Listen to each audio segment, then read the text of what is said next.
I got the big piece of Mike Ditka gum to like really get into character, and I can't talk with that thing in my mouth. Just couldn't do it. Enough. All right. Sorry, Nick. Now, if you can understand me a little bit better, my enunciation's back. Hello and welcome to Monkey Knife Fight Live, folks. I'm Connor Rowntree, and today we're joined by Rotowire's Nick Whalen. Off to a good start. Halloween in costume. Already fumbling words. We're off to a great start. Nick, how are you doing?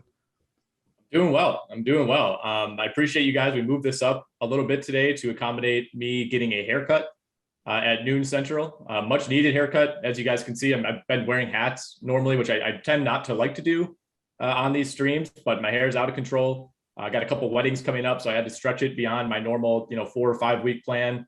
But looking forward to getting that haircut and looking forward to being more comfortable and not having to wear, meaningful hats like this one. Yeah, that's a pretty awesome hat. We were talking about it before coming on air. And something else that's awesome tonight, folks, happening is the World Series. Just so all you baseball fans know, there is a promo going on Monkey Knife Fight. You play $20 worth of contests. You can play $2 here, $5 there, or just a $20 contest in general. And you'll earn a free $5 ticket at the conclusion of the Fall Classic. Nick, what are you most excited about for Halloween? Are you one of those guys that like steals candy from kids? Or are you excited for the trick-or-treating, handing out candy? Or are you just kind of like me and you sit in the corner and you drink your scotch like Iron Mike? Juice box guy. Big juice box guy. Wait, so one of those guys who steals candy from kids? Like, are a lot of people doing that? I have not stolen any candy from kids. We're kind of in a weird phase as far as like I don't have kids of my own, and I'm obviously far too old to go trick-or-treating.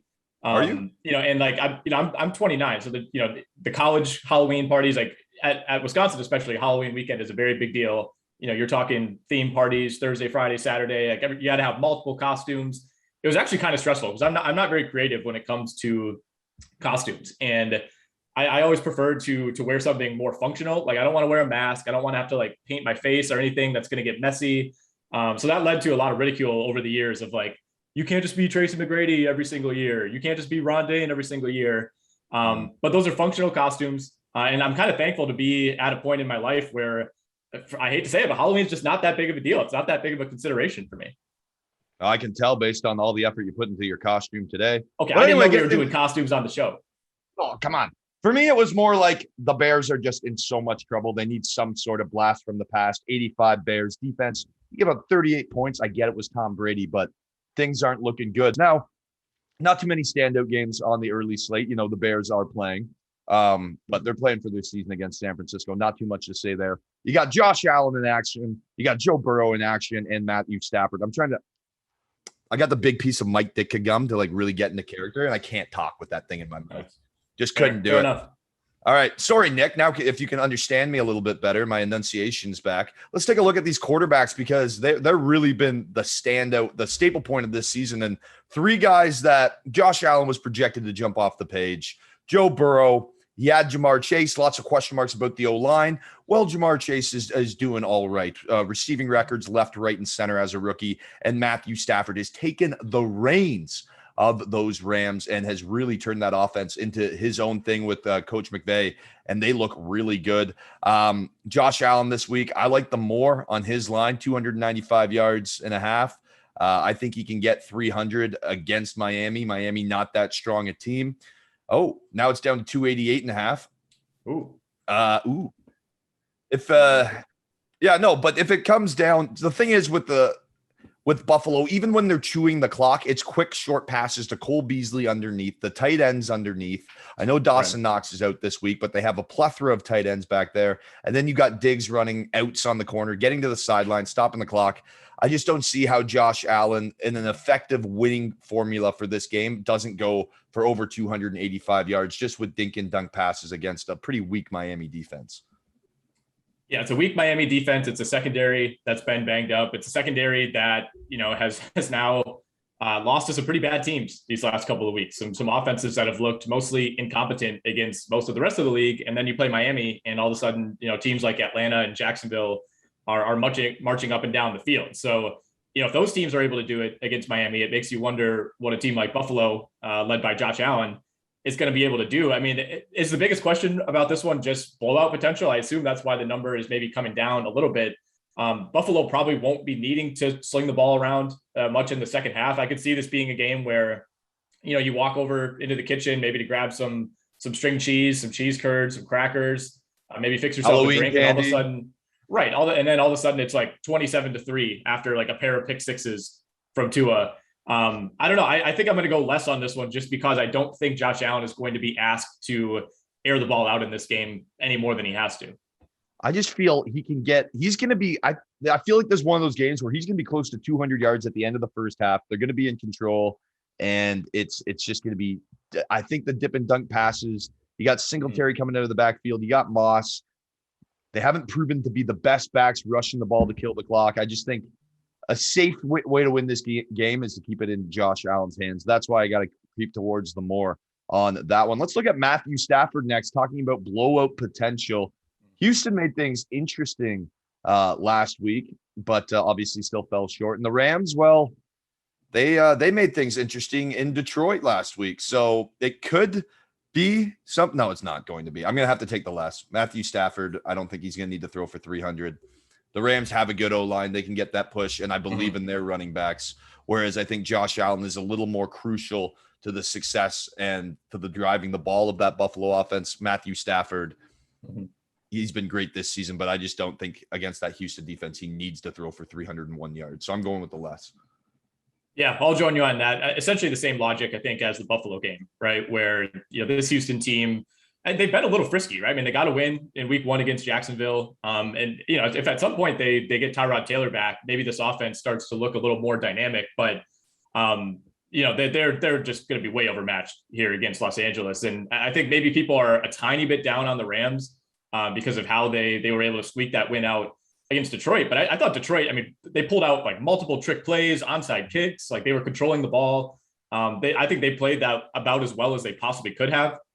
And the Rams kind of had to sit back, and it felt like they didn't even have the ball until like a half hour of real time into the game. And they still were able to come back and win that game despite a lot of just kind of weird plays throughout. So I think maybe some people are a little bit concerned that wasn't more of a blowout.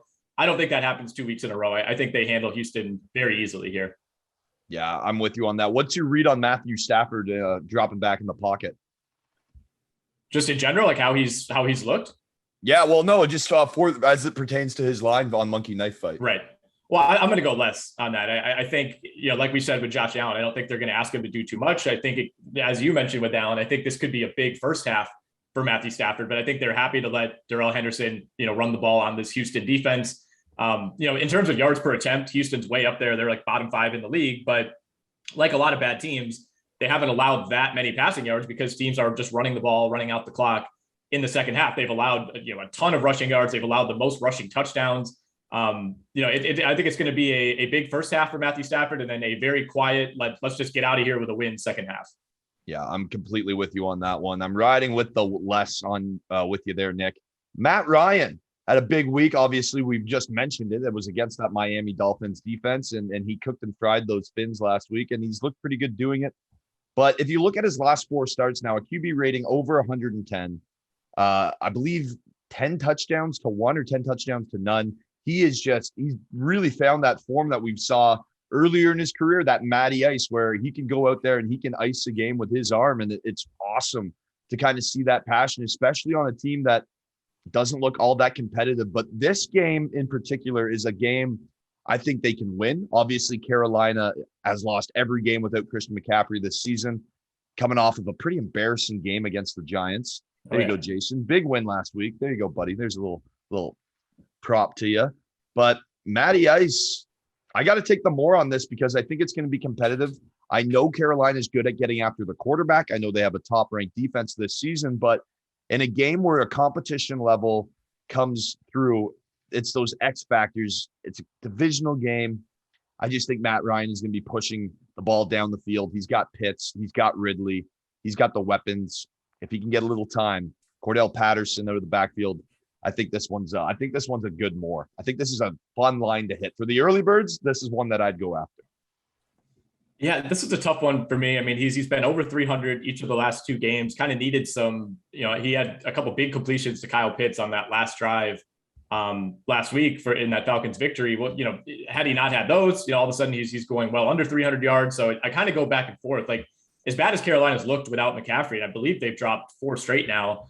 The pass defense is still top 5 in the league in terms of yards per attempt. So they're not exactly being gashed through the air. They've made a lot of mistakes on offense. Like their issues have been more, not being able to move the ball. You look at their drive chart in that Giants game, and it was comical. I mean, it's like 3-and-out punt, 3-and-out punt, 3-and-out punt, turnover, fumble, punt. Like they're surrendering bad field position. They're not moving the ball. I think they're putting their defense on the field too much.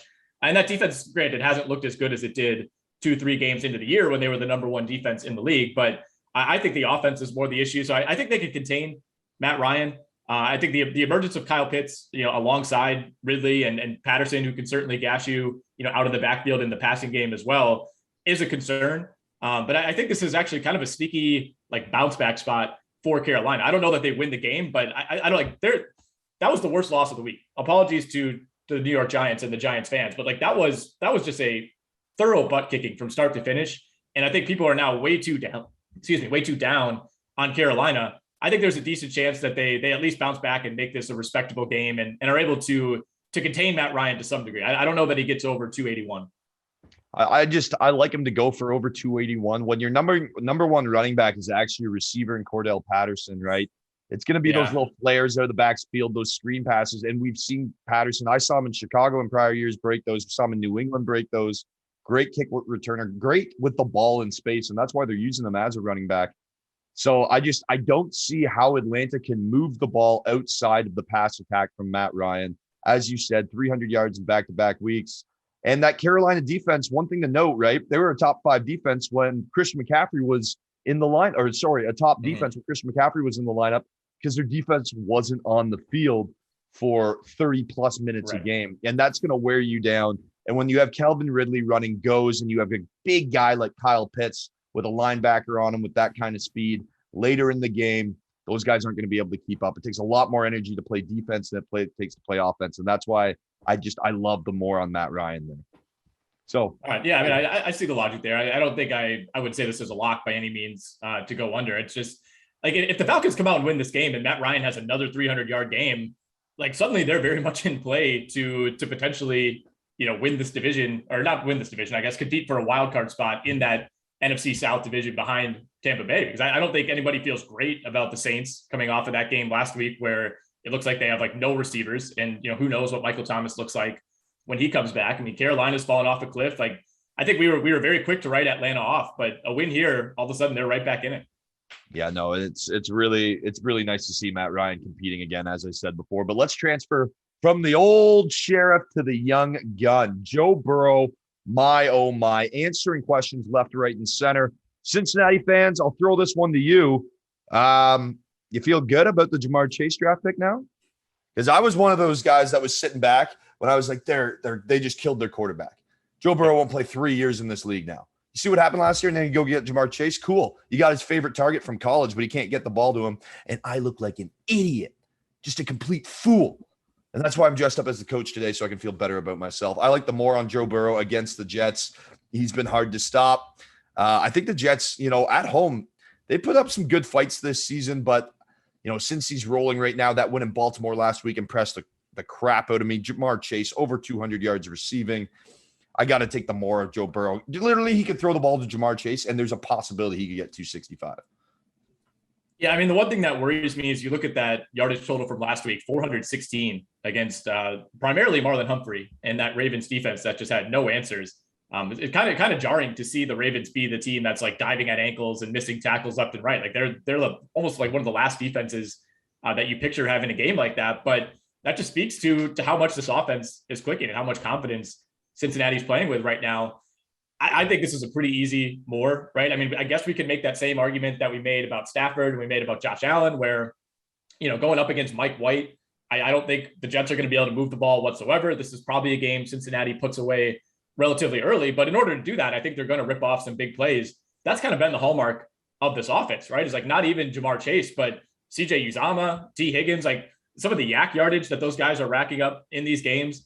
Burrow's doing a great job of putting the ball on those guys, but the tackles that those guys are breaking, I mean, it's a lot of chunk plays, which you haven't really associated with the Cincinnati Bengals in a while. Yeah, no. And then even Joe Mixon from the backfield has looked great this season, kind of reinvigorated his career. And I think the pass attack has helped that because they know that the ball's not going to Joe Mixon on every single play. Right. So when he does get the ball, he's getting some gashing, and he's also made a few great catches out of the backfield this season as well. Yeah, I'm with you, Nick. I'm riding with the more on Joe Burrow, and I think the Bengals really lay a spanking on the Jets, go back-to-back road wins, and return home feeling good about themselves. So, folks, that's the quarterback breakdown. We're going to get into the running backs next, and it's all about King Henry. This guy is setting records left, right, and center.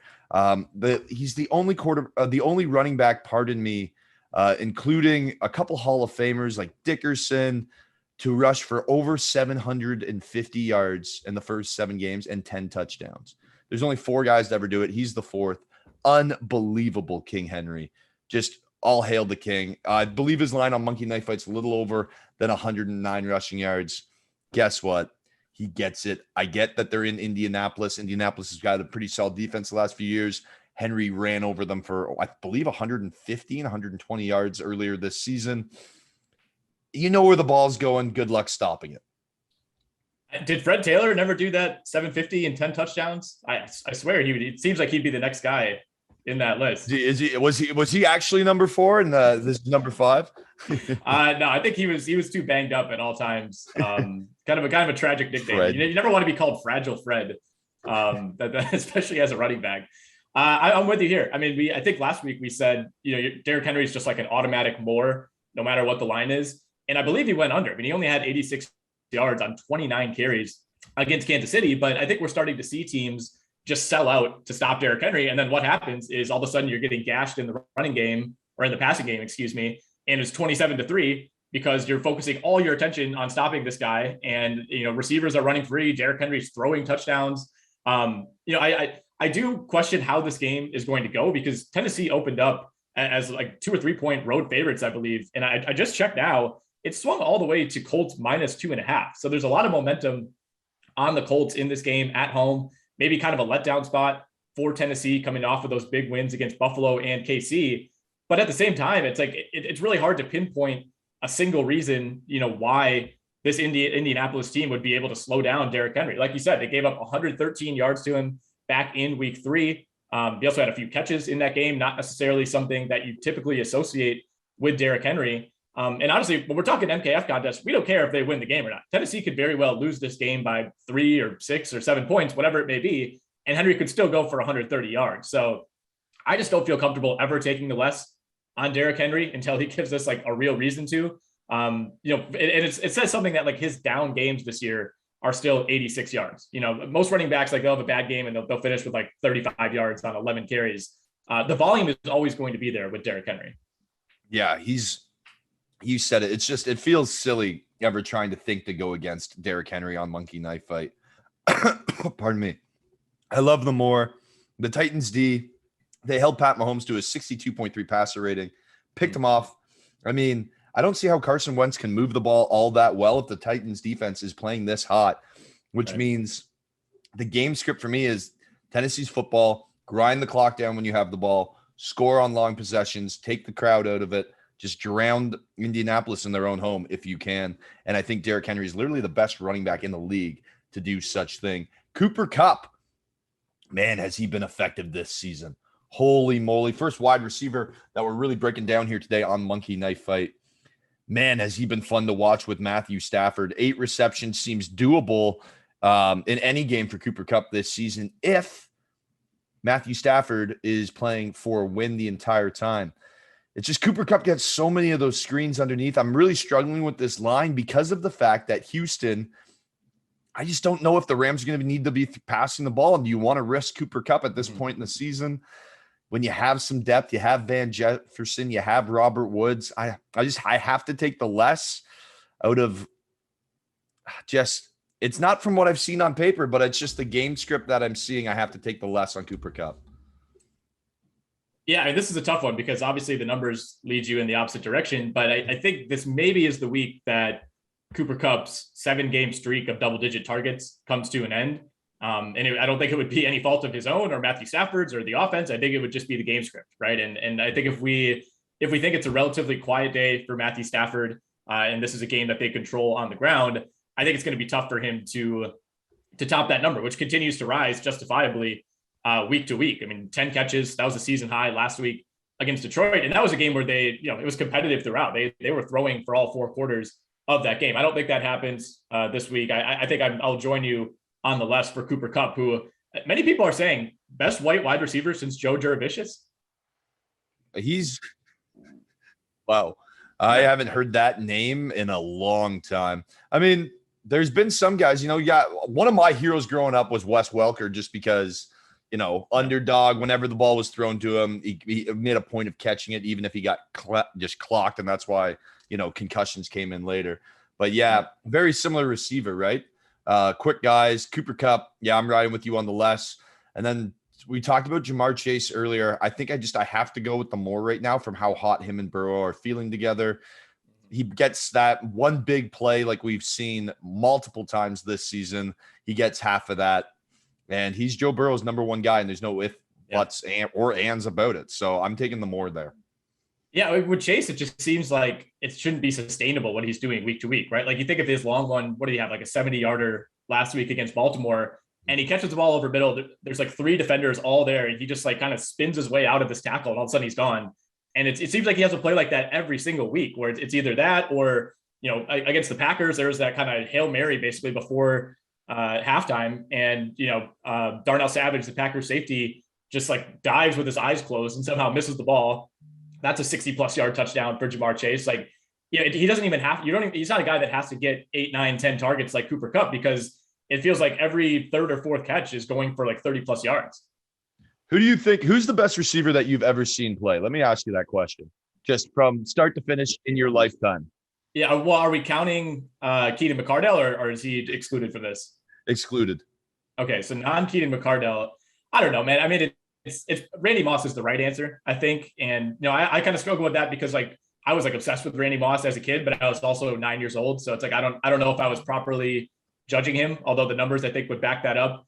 In terms of more modern guys, I think Calvin Johnson and Julio are the two that have always impressed me the most. And I think what stands out most about Julio is like almost every other receiver in the league, like, the AJ Browns are like in awe of this guy. Like everybody talks about him, every year when you go through the draft and people ask like, who's your favorite receiver? Who do you model yourself after?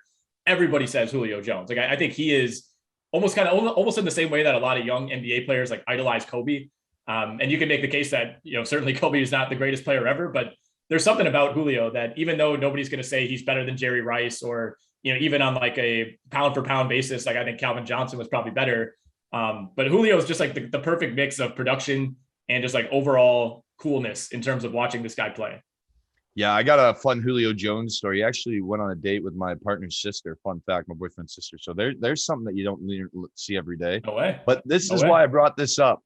Jamar Chase has the most receiving yards by any player through their first 7 games of their career since the 1970 merger. So all of those names that you just talked about, from Calvin Johnson, and we even go back into the 80s, the Michael Irving days, Jamar Chase has 754 yards through his first 7 games. That is unbelievable to think about. That's why I'm taking the more realistically. And then on the other side of the ball, I just don't see how the Jets are going to move the ball, as the Bengals are the only team that have allowed less than 25 points in every game this season. So, Jamar Chase breaking records, as I said. Yeah, wow. And back to the Julio Jones thing. Yeah, there was that clip. Remember when he was when he was playing in Arizona with Atlanta, and Larry Fitzgerald walked up to DeAndre Hopkins and said, "Remember, that's the best receiver in the NFL. You're going to want to be like him." If we find that on Twitter, that's a pretty cool clip. But that's the evidence when you said that, Nick, in your piece. That's exactly where my mind went there. Yeah, well, we're shifting gears now. We've talked about all the good matchups in the early games, leaving out the Chicago Bears because they stink. Goodness gracious. But let's talk Pats and Chargers. We're going to talk afternoon slate. Pardon me.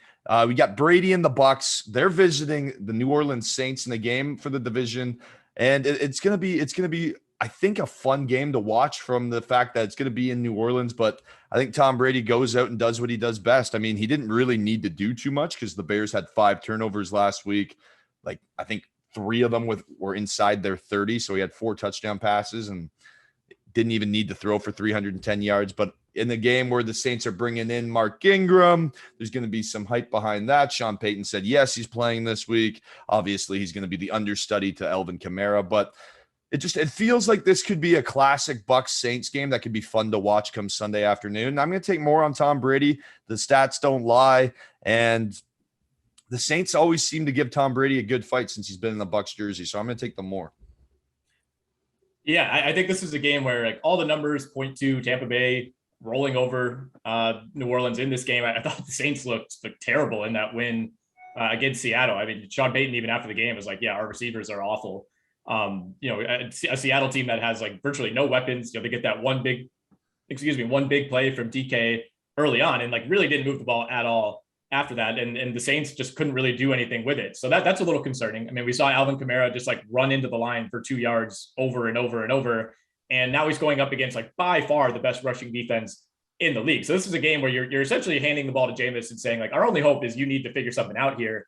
And this Saints offense has not looked anything like it did in that week 1 game against Green Bay, where they're airing it out. I think Jameis had 5 touchdowns in that game. They've been a lot more conservative since then. It's been kind of strange to see. And obviously Taysom Hill has been out. So that's that's reduced some of that, kind of trick play element that they like to use him in. So everything is pointing to Tampa Bay in this game. But like you said, there's like this, kind of chaos factor that comes in with these games where we were in a very similar situation last year. Tampa Bay is rolling. They look like the best team in the NFC. All of a sudden they run into New Orleans, which beat them twice. And it's like, I think it was 38-3 or 35-3. So New Orleans just kind of has, or Sean Payton, I guess, has the Tampa Bay Buccaneers number in this matchup. I think that reverses this year, though. I mean, there's no more Drew Brees. You have a lot more variance at quarterback for New Orleans. I think the Saints do put up a fight. I don't think this is like a kind of a redux of the Tampa Bay Chicago game from a couple of weeks ago.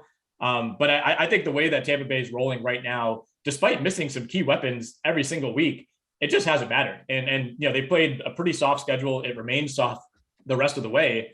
If you're watching the game last night, they put up that graphic. There's 5 teams in the NFC that have 1 loss right now. And Tampa Bay had like a 78% chance to finish as the 1 seed, basically because they don't play anybody the rest of the way. And I think despite those losses in the offense, whether it's Gronk, Antonio Brown, it just has not mattered. And that just speaks to how deep those skill position players are for the Buccaneers. Yeah, I remember when we were coming into this season, we were talking about the season-long projections. And one of the things that I pointed out was the Bucs have the easiest. If you look at last year's schedule, win-loss combined from every team, the Bucs have the easiest schedule in the NFL this season. That's simple. And that's a first-place schedule, too. Yeah, well, like, I mean, they're literally, as you said, they're getting soft serve ice cream just fed to them to finish the season. It's going to be great for their momentum. Maybe give Father Time a bit of a break on the bench, but not this week, not in New Orleans.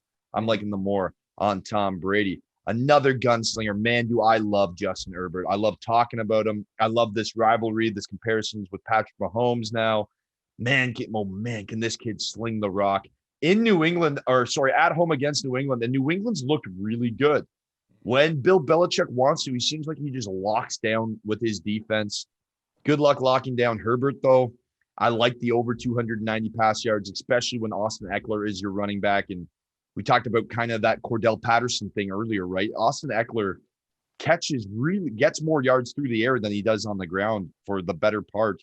And I think that's going to be another thing this week is Austin Eckler breaking tackles out of the backfield, getting an open space, letting him get those Pats defenders who are a little older to try to chase him down and miss some big tackles. So I like the more on Justin Herbert out of the game script that I'm seeing for this matchup on Sunday. But by no means am I counting the New England Patriots out of that game. Yeah, this is a really tough one. I think a few weeks ago when New England was, dropping games left and right, and the Chargers looked like maybe the best team in the AFC. I think this game kind of looked a lot differently, but the way that this New England defense has been playing, albeit against not the greatest competition these last couple of weeks, but they're starting to look a lot more like the New England defenses of old. I think I'm going to go less on Herbert. I think I actually trust New England to maybe not win this game, but at least manage the clock. Kind of similarly to what we saw from Green Bay last night, where like Arizona had like 7 minutes of possession in that first half because Green Bay was just, first down, 2 yards, second down, 4 yards, third down, pick up the first down, do it again. And I think that's exactly what New England's plan is going to be the rest of the season. I think they have just enough confidence in that running game. That's looked really good. Damian Harris has been great these last couple of weeks. They have a few other options behind him, and they have just enough confidence in Mac Jones that, they're not going to be having him air it out. but they trust him in these third down situations. And I think they can move the ball on this Chargers defense, which has really struggled to stop the run, especially. And we saw that, pre-bye week against Baltimore when they got run over. And New England is no Baltimore. I don't think they're quite to that level. I think the Chargers are going to be able to hang in this game, certainly. But I just think New England's going to win the time of possession. I think they're going to be able to do just enough to contain this offense that Justin Herbert can have a good day, but I don't think this is a day where he approaches 300 yards. Nice. I really like that breakdown. You mentioned Damian Harris, right? So I'll let you keep on that train of thought there with your game script. Based on what you're saying, control the game of pace. I'm assuming you're going to say more. That's kind of where I was going into based off of what we've seen from Mac Jones. Mm-hmm. But one thing I did want to note about Mac Jones, just before I give this over to you, Nick, is man, oh man, do I love that kid's fire. When he went out and threw that pick six, New England lost the lead, goes after the very same DB, touchdown very next play. That's the kind of stuff that fan bases get behind. That's the kind of stuff that you yourself, you're like, yeah, I did that. I went out and I made a difference. My team all saw that and everyone rallied behind me. So I think there's some good stuff going on in New England right now. And I think Damian Harris goes for more than his line on Monkey Knife Fight because, as you said, grind down the clock. That's the way they're going to win this game because they're not going to outshoot out Keenan Allen, Justin Herbert, and the other Chargers. Yeah, I think it's lean on your defense, get third down stops, and hand the ball off to these running backs and try to gash the Chargers, which most teams have been able to do this year. And, the one thing that maybe worries you a little bit is, Harris has back-to-back 100-yard games, but he's only carried the ball 18 and 14 times respectively in those games. So it's not a Henry situation where, you could just lock him in for like 25 plus carries. They do have other options in that backfield, but again, this is one of the 5 defenses that you want to target above all others when it comes to the running game. So yeah, I don't really see a great argument to go less on that 76.5 number on MKF. Yeah, well, we're rolling with the more there and Damian Harris. Now we're going back to Tampa Bay or back to New Orleans with Chris Godwin to talk about. Let's go to Keenan Allen because he's Herbert's number one guy. 7 receptions in the game where you're going to need your number one guy against a gritty defense. I get it that everyone knows he's the number one guy and you can try to lock him down and take him away. It opens up obviously passing lanes for Eckler and Mike Richards, but I'm riding with the more on Keenan Allen. This is a really, really tough one. That line is a little bit higher, I guess, than I would like it to be. Against the defense that I think is pretty good and is starting to hit its stride, probably at the right time for New England. So I think I'll go less on that. I think you still have Mike Williams in this offense, who was not healthy heading into the bye, should be a lot healthier, back to being one of the biggest deep threats and jump ball guys in the league. And, Keenan Allen, yardage wise, you can usually count on him. He only has 1 touchdown this year, strangely. But, he hasn't had a ton of like big catch games the last few weeks. He had 9 in week 1, he had 8 in week 3. But since then, he's descended in each of the last 4 weeks, 8, 7, 6, 5 catches. And again, I trust this New England defense enough to at least slow down Justin Herbert and slow down Keenan Allen. Maybe you have to pick your poison between Allen and Mike Williams, but I could see this being a game where Keenan Allen has a couple of big catches, a couple of big plays, but I don't think he's racking up 7, 8, 9 catches. Oh, he's the number. He's so big. He's so good. He's so strong on the football. I got to take the more just great from beard. the script that I'm seeing. Yeah, great beard, honestly. Yeah. Guys, I don't know what that's worth in terms of catches, but it's worth something. It's the intimidation factor. When you line up against Gandalf the Gray over there, it looks like I can't grow that. It's a manly. He looks like he would ride like a custom motorcycle to the stadium every day. Yeah, like a Harley, chopper, whatever the one that has the handlebars like way out there. Yeah, the choppers. Yeah. Like they make everybody look like Hashbulas. You don't know. As you can tell, I'm a big motorcycle guy. Yeah, awesome. How many bikes do you have? I can tell. Never been on a motorcycle. Never really been near a motorcycle. No, I don't know anything about them. Just cyclists, eh? Just one of those guys. Are motorcycles big in Canada, by the way? That's not just like an American thing, right? No, yeah, motorcycles are huge here. It's just the problem is, 6 months of the year you can't use it because you're stuck in a freaking snowbank. But hitting moose, they're fun to get around town with. I got some friends who have motorbikes. It works out well. And then you call them motorbike and people get offended. Yeah, I was gonna say you definitely can't call them that here. That will earn you very much street cred. Yeah, no, that would get me shot if I was wearing my Jax Teller costume. Speaking of lazy Halloween costumes, just buy the cut, slick the hair back, put a cigarette in my mouth. I'm good to go. Chris Godwin now. Pardon?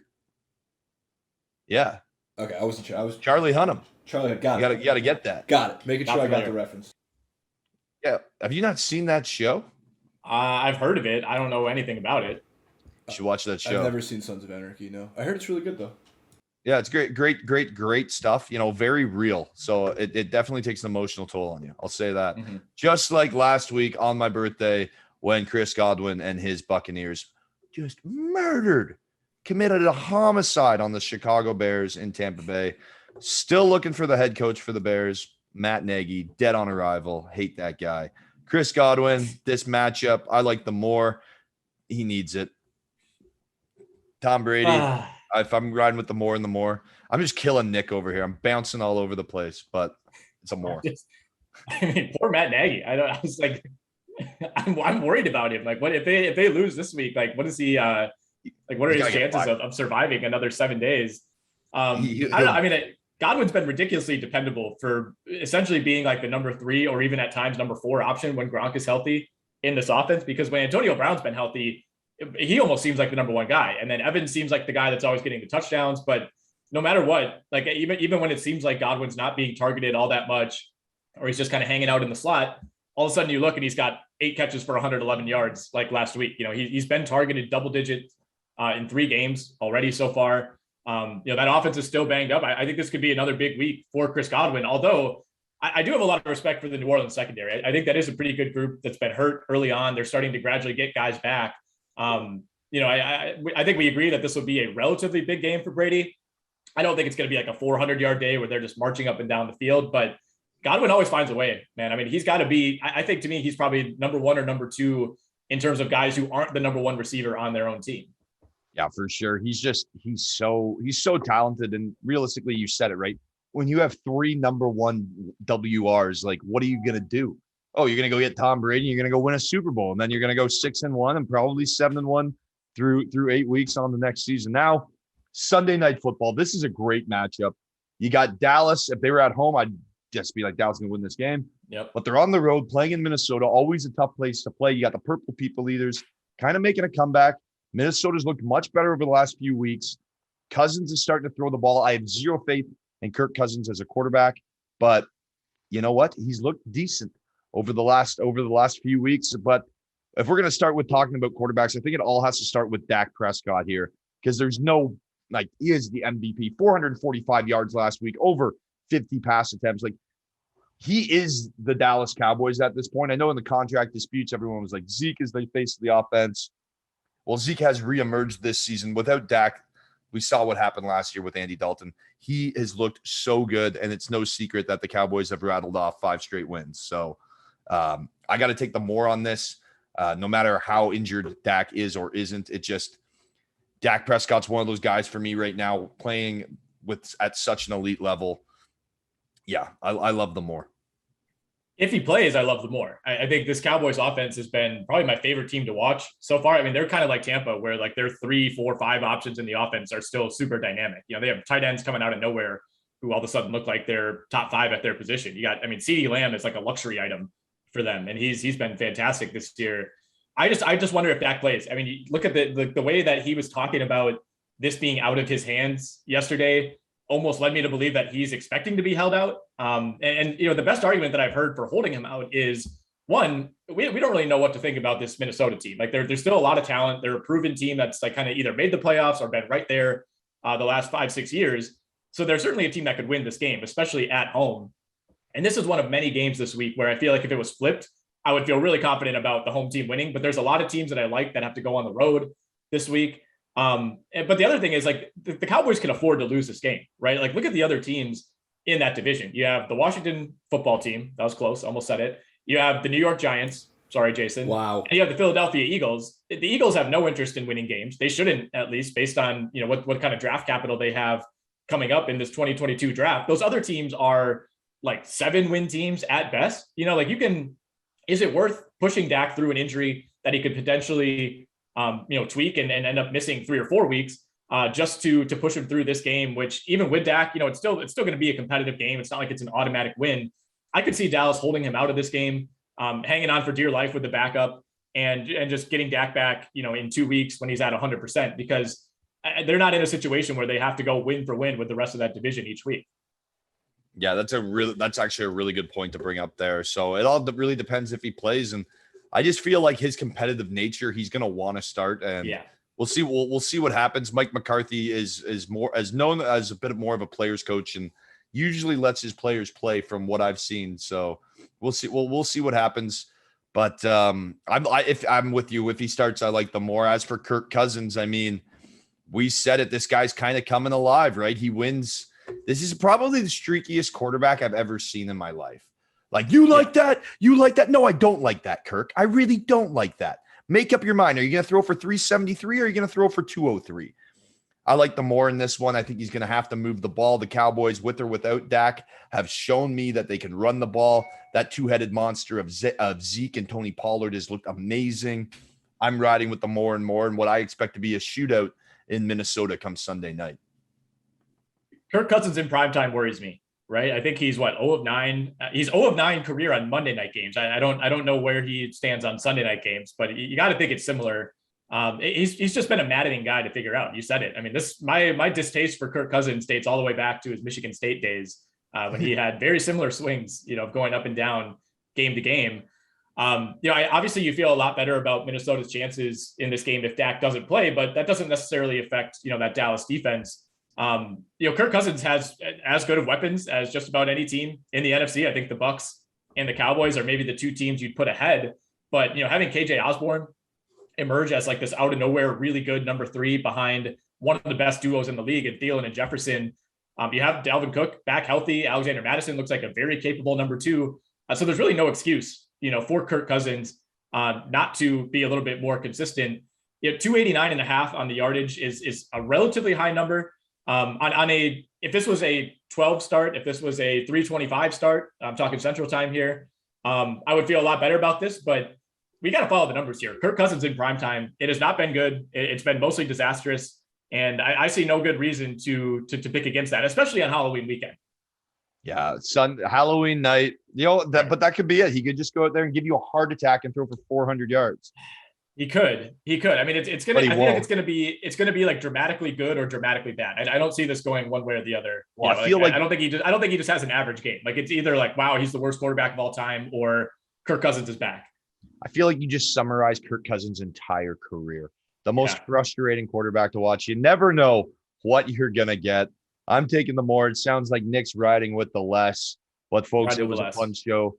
Nick, you got to go get your haircut. So what are you thinking for your haircut now? Because we got to go to get you out of here. But just what are we thinking? Are we thinking like a Mr. T kind of mohawk? Are we thinking maybe just go full hockey mullet? Or maybe like DK Metcalf, green hair, purple, dare I say? What are we looking at? Man, every time I get my haircut, there's like a moment where I think back to, I think I was in 5th grade. And I don't really remember this, but my mom said I walked into the haircut place and I was like, do you know who Latrell Sprewell is? I want my hair to look like his. And the lady was like, one, I don't know who that is. And then I described it and she was like, I don't know if that's a good idea. So I've been, my whole life, I've like secretly wanted the Latrell Sprewell, like dangling cornrows. But like I said, I got a pair of weddings coming up, got to look good for those. So I'll probably just default to my boring, kind of bald fade on the side, leave a little bit on the top so I can mess it up a bit, but nothing too special. Basically this. Similar. Pretty much. Yeah. I mean, if you don't mind, maybe I'll just take a screenshot and be like, this is exactly the look that I want. Yeah, exactly. Just minus all the Chicago Bears stuff because you don't want to be considered a loser like me. All right, folks, thank you so much for joining us on our NFL show here on Monkey Night Bite. That is Rotowire's very own Nick Whalen. I'm Connor Rowntree. And remember to hit it hard.